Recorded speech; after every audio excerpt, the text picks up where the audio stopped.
Hello, everyone, and welcome to EnglishPod. My name is Marco. My name is Catherine, and we're here talking about some special foods today. That's right. Today, we're going to talk about seafood. So everything that comes from the sea that we eat. That's right. So we're in a restaurant, and we're going to hear about the different options this restaurant offers. Let's take a listen to the dialogue.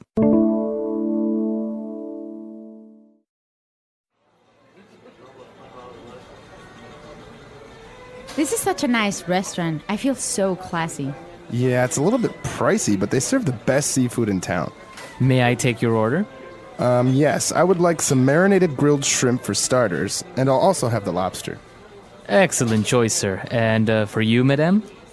I would like the baked oysters and the seafood platter. Very good, madame.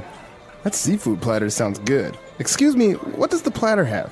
It's a great combination of clams, scallops, mussels, calamari, and filet of salmon and tuna. It comes with a side of butter sauce and French fries.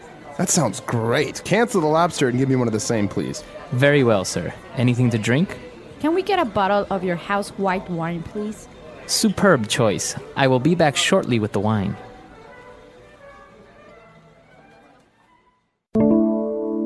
All right, we're back. So today we're going to take a look at a lot of vocab. So we're going to have two parts of language takeaway. And let's start with the first one. Language takeaway.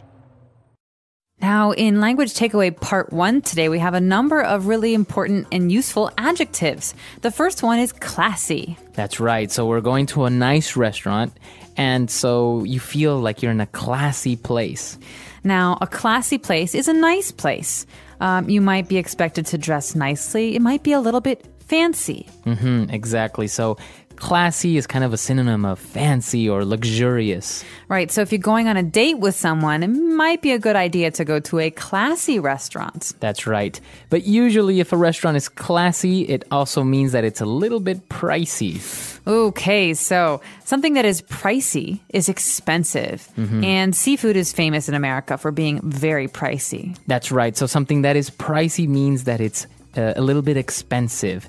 Now, going to the food that we're going to get today, we had a couple of different ways of describing how the food was prepared. So, for example, the first one is marinated grilled shrimp. All right, now something that is marinated is covered in a sauce or a liquid before it's cooked. All right, so you can have maybe a regular steak, but you can also have a marinated steak, which would be marinated in some kind of flavor, like garlic or yogurt.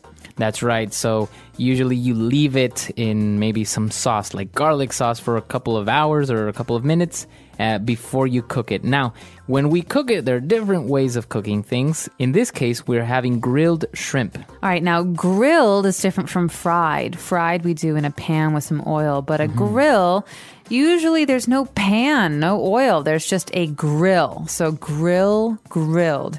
Grill is the tool that we use. Grilled food tends to be quite healthy. There's very little oil. It's a bit more dry. And oftentimes we do grilling outside because there's lots of smoke. That's right, because usually you have like maybe a barbecue and you have some charcoal in there or some wood. And that's what you use to cook the food with. Yeah, and grilled food is very easy to notice because there are usually black lines on top and bottom. That's from the grill. That's right. So we ordered marinated grilled shrimp for starters. So what is a starter? Well, think about the word starter, start.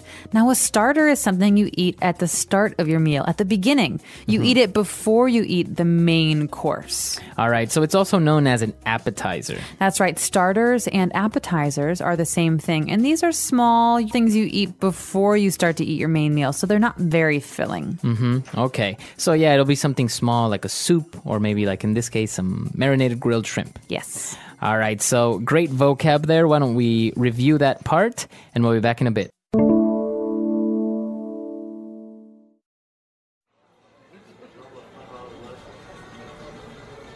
This is such a nice restaurant. I feel so classy.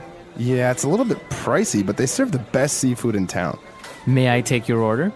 Yes, I would like some marinated grilled shrimp for starters, and I'll also have the lobster. Excellent choice, sir. And for you, madame? I would like the baked oysters and the seafood platter. Very good, madame. That seafood platter sounds good. Excuse me, what does the platter have? It's a great combination of clams, scallops, mussels, calamari, and filet of salmon and tuna. It comes with a side of butter sauce and French fries. That sounds great. Cancel the lobster and give me one of the same, please. Very well, sir. Anything to drink?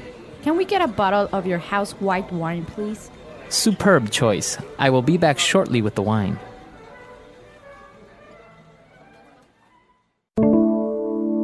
All right, so now let's take a look at all of the exquisite types of seafood that we have here on Language Takeaway Part 2. All right. Now, the first thing we have in Language Takeaway Part 2 is a very distinctive animal from the ocean. It's bright red and it has 2 claws. Right, we're talking about a lobster. Now, lobsters, you don't find everywhere. In fact, there are some parts of America where they're very famous for their lobster, like Maine. Now, these are animals that are hard on the outside and soft and white on the inside, and they're quite difficult to eat. That's right. So they look kind of like crabs because they also have the claws and everything, but they're a lot longer, right? That's right. A crab is round and a lobster is long. And lobsters are also famous for one part, for their tails. Right. The tails are full of meat. They're very delicate, very delicious. Okay.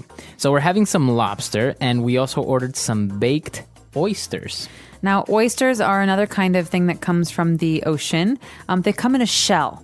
All right. Right. And you might hear about oysters because some restaurants like to have an oyster bar where they serve raw oysters over ice. That's right. So they look like big rocks, basically. And when you open them inside, you have meat. And actually, I think you get pearls from oysters, right? That's right. So these two are special. They have a nice relationship. The pearl forms inside, it grows inside of the oyster. Very good. So now we've taken a look at some oysters and talking about these things that have shells. We also have clams. Now, while oysters are big and sometimes quite shiny, clams are smaller, usually white or gray, and they have lines on them, and they're shells that you open up and you eat the meat from inside. Right, so I guess if you've ever been on the beach and you're collecting little seashells, usually those are kind of like clams. That's right. They're quite small. They can be about the size of an American quarter, 25 cents. Okay, so now in this seafood platter that we're ordering, we have clams, we have scallops. Ooh, scallops are one of my favorite kinds of seafood. They're quite soft and chewy, and they're usually white. Okay, and then we have some mussels also. Now, mussels are much different looking. They're also in shells, but they're long, and the shells are black. That's right. So clams are kind of small and round. The oysters are pretty big and look like rocks. Mussels, on the other hand, are long and black. And when you open them, inside they're shiny also. They're orange on the inside or yellow, and so they're quite interesting looking. But they're also very famous for the French, or Belgian rather, the Belgian dish moule frite, which is a nice specialty. All right. And lastly, we are also having some calamari in this seafood platter.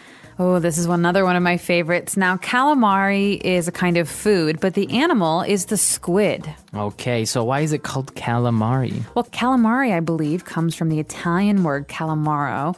Calamari means that it's squid that's been cooked so that people can eat it. Okay, so basically calamari and squid are the same thing. They are the same animal, but calamari means that it's prepared to eat. Yes, and usually it's fried. So when squid is fried, it becomes hard or chewy. Right. And that's what calamari tastes like. It's quite chewy. All right, great stuff. So why don't we review everything one last time with this exquisite lesson?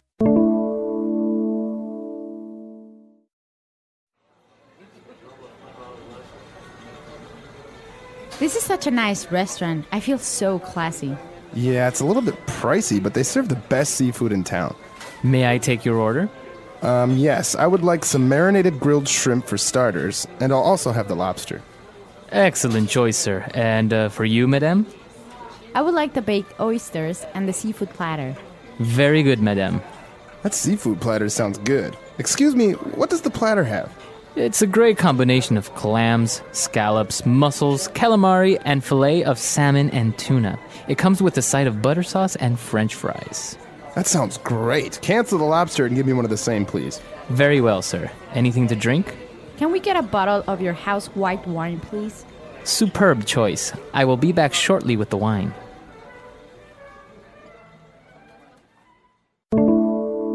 All right, so seafood, we said, usually has the connotation of being a little bit pricey. Why do you think that is?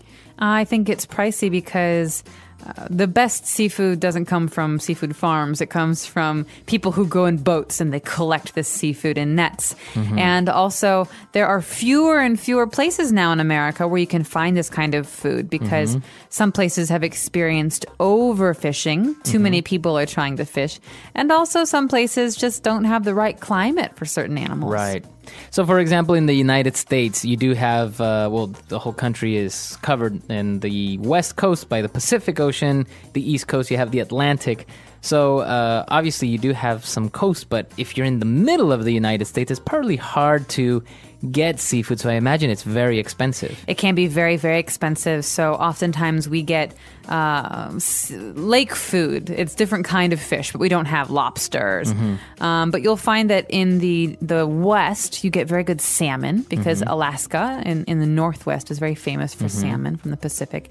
And in the east, it's very famous for lobster and crab, which are delicious. Now, even though you have, it's famous for lobster and crab, it's still relatively expensive compared to other dishes. Like, for example, I think how much would a lobster dinner cost? A lobster dinner could cost you $150. Right, and you're getting almost the same amount of meat as maybe having a steak that would be $20. Yeah, less meat, I think. But we have more cows than we have lobsters. Exactly. And also, lobsters are famous for being pretty expensive. It's a very fancy meal to have lobsters. Exactly. So it's very interesting. And actually, some countries, so it's very interesting, but some countries, seafood is very, very inexpensive. Some communities or some countries or communities that fish or have, for example, shrimp farms, it's very inexpensive. So it's such a treat to be able to go there and have seafood all you want and not have to spend $300 on a meal. It is indeed, and it's really nice to be able to get these big prawns, these big shrimp or lobsters and eat them without worrying about the price. But I'm curious, in your country, do you have seafood? And if so, what kind? Is it cheap? Is it expensive? Is it pricey?